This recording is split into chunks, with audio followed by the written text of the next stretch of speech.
Artileri militan Republik Rakyat Luhansk dari Brigade keempat NMLPR menghancurkan 2 BMP-1 Angkatan Bersenjata Ukraina di dekat desa Spornoye. Rekaman penyerangan ramai beredar di Telegram pada Selasa 8 Oktober 2022. Dalam keterangan unggahan disebutkan kaum nasionalis berlindung di hutan menyamarkan peralatan militer mereka. Namun militan LPR mengklaim penyamaran pasukan Ukraina tersebut tidak membantu.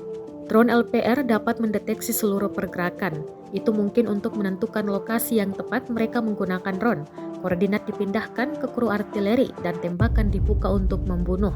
Ruang galian di mana personel angkatan bersenjata Ukraina berada juga tidak menyelamatkan peluru dari Brigade keempat NMLPR mencapai target.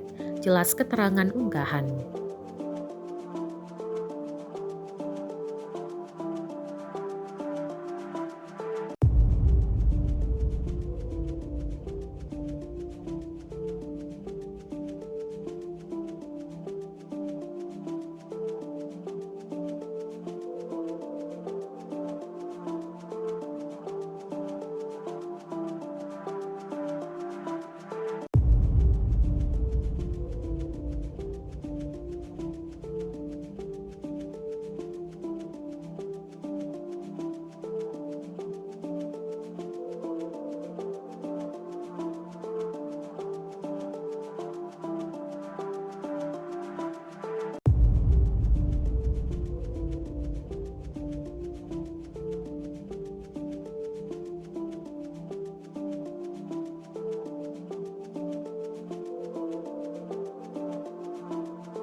Rusia melaporkan secara total 331 pesawat Ukraina, 170 helikopter, 2.458 kendaraan udara tak berawak, 387 sistem rudal anti pesawat dieliminir sejak awal operasi khusus.